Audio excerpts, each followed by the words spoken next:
In the vast twinkling expanse of the cosmos, the Stellar Coalition reigned as the preeminent interstellar governing body, a council of evolved species who had long classified humans as unpredictable primitives. Their history, a bloody tapestry of wars and conflicts, their biology, honed for persistence hunting, and their emotions, a volatile storm that unnerved a more evolved species, had earned them this reputation.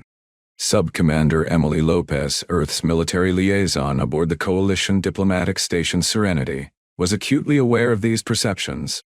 For 7 long years, she had endured the sidelong glances and whispered comments, her small stature doing little to command respect among species, like the towering Eldari or the heavily armored Kalari. Emily was no stranger to being underestimated. At 5'3", she was hardly an imposing figure by human standards, let alone to the alien species she encountered daily. But today was different. Today, the galaxy would bear witness to the indomitable spirit that had allowed humans to endure extinction events, ice ages, and their own self-destructive tendencies. The Zephyr merchants had arrived that morning, a species renowned for their pragmatism and steadfast dedication to profit. Emily had been observing their interactions with other delegates when she heard it, a distressed chirping that sent a shiver down her spine. Following the sound to a lower cargo bay, she discovered 5 Xyloni cubs huddled in a cramped cage. Their delicate crystalline exoskeletons bore the telltale signs of malnourishment, a stark contrast to the vibrant, healthy specimens she had encountered during her diplomatic missions. The Xyloni, a peaceful, telepathically sensitive species, had recently joined the Coalition, and seeing their young in such a state ignited a primal fury within Emily. "What's going on here?" Emily demanded, her voice echoing through the cargo bay as she approached the Zephyr merchant counting credit chips nearby. "This situation does not concern Earth's representative," the merchant replied, his mandibles clicking dismissively. "We are simply transporting goods."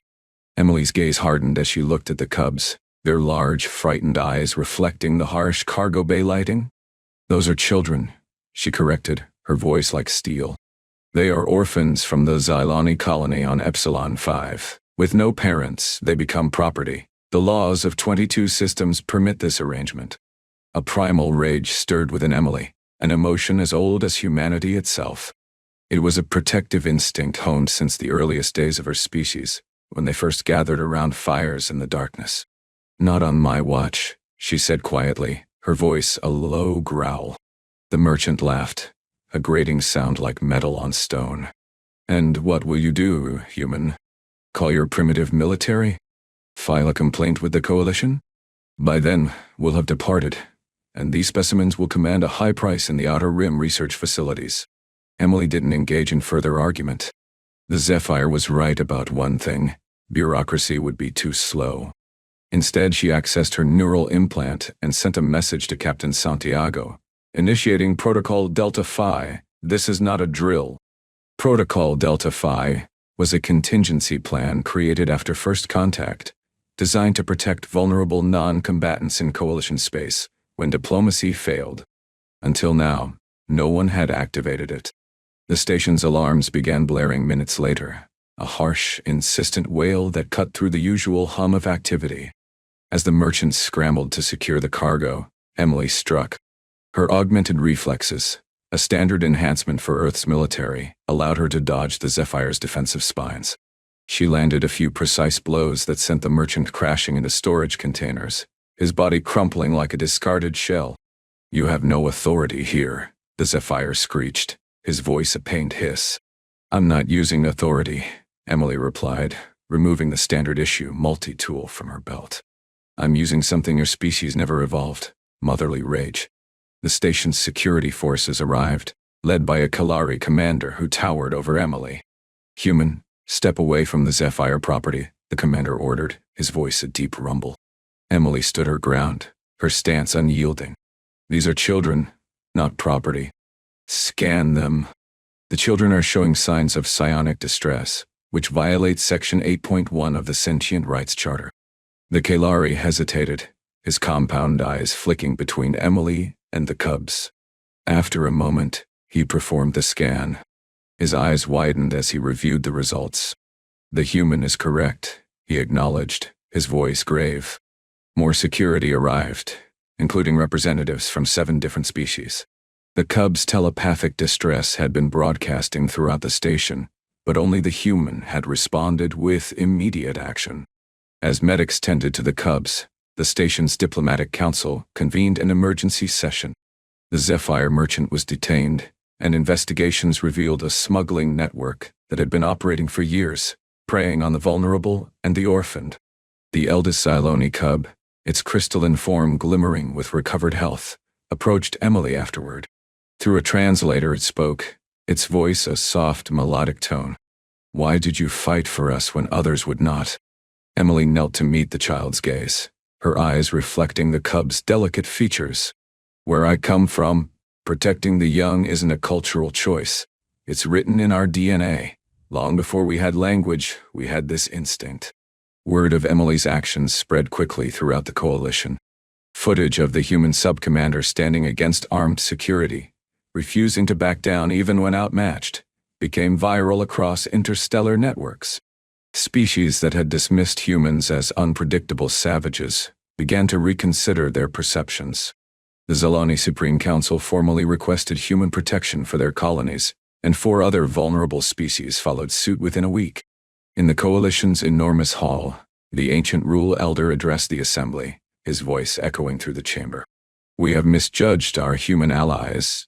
What we saw as primitive emotional volatility, we now recognize as something else, a fierce, uncompromising, protective instinct that some of us have evolved beyond, perhaps to our detriment." Emily listened from Earth's delegation seat, uncomfortable with the attention, but satisfied with the outcome. The coalition had dismantled the smuggling ring, returned the Xyloni cubs to their homeworld, and started revising its laws regarding orphaned young. Occasionally, the galaxy needed a reminder that being evolved didn't always mean being right. Sometimes, it took a so-called primitive to recognize a simple truth. The measure of any civilization is how it treats its most vulnerable members. And sometimes, it took one human's fury to teach an entire galaxy what compassion truly meant. The days that followed were a whirlwind of diplomatic meetings and interviews. Emily's actions elevated her status from an underestimated liaison to a symbol of human strength and compassion.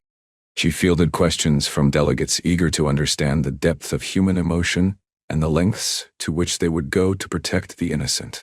One such delegate was Black, a diplomat from the Malachor cluster, known for their wisdom and insight. "Sub-Commander López," she began, her voice a soothing melody, "your actions have sparked a shift in the coalition's perception of humans. Could you please elaborate on the motivation behind your decision to intervene?"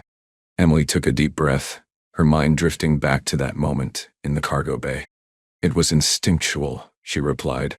"Seeing those cubs, so fragile and afraid, triggered something primal within me. Humans have a deep-seated need to protect the vulnerable, especially the young. It's part of what has allowed our species to survive and thrive despite countless challenges." Black nodded, her eyes reflecting a newfound respect. "Your species' emotional intensity is often misunderstood. Today, you have shown us that it is a strength, not a weakness." As the coalition continued to grapple with the implications of Emily's actions, she found solace in the knowledge that she had made a difference. The laws were changing, and with them, the perception of humans within the galaxy. She had shown that the most evolved response was to act on emotion, stand up for what was right, and protect the defenseless. Emily's story became a guiding light for many species, a reminder that compassion and courage knew no boundaries. The coalition, once skeptical of human emotions, began to see the value in their intensity. They started to understand that the very traits they had deemed primitive were in fact a source of strength and resilience. In the quiet moments between diplomatic engagements, Emily would often find herself thinking about the Xyloni cubs.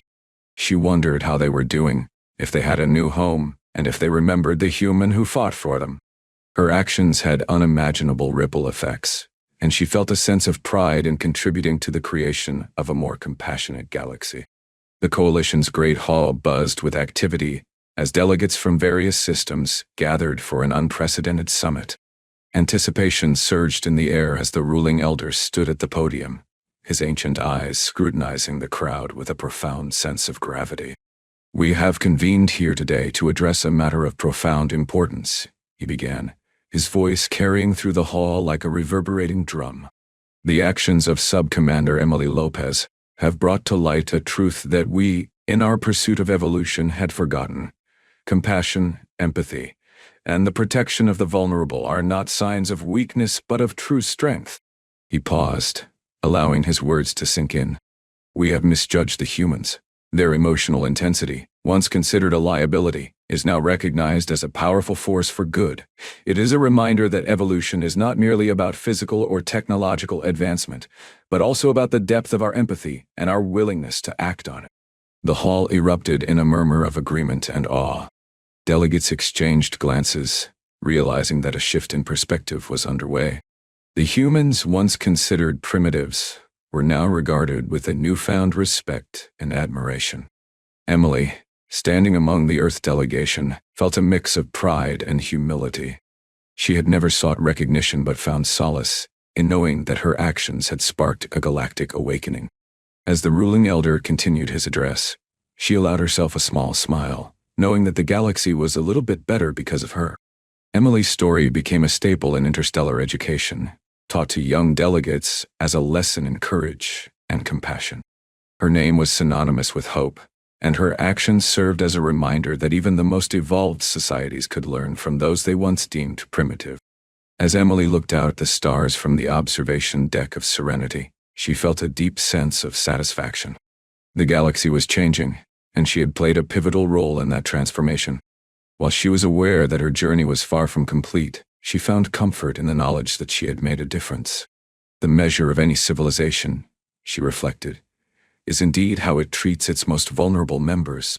And in that regard, the Stellar Coalition was taking notable steps forward, guided by the unwavering compassion of a human sub-commander.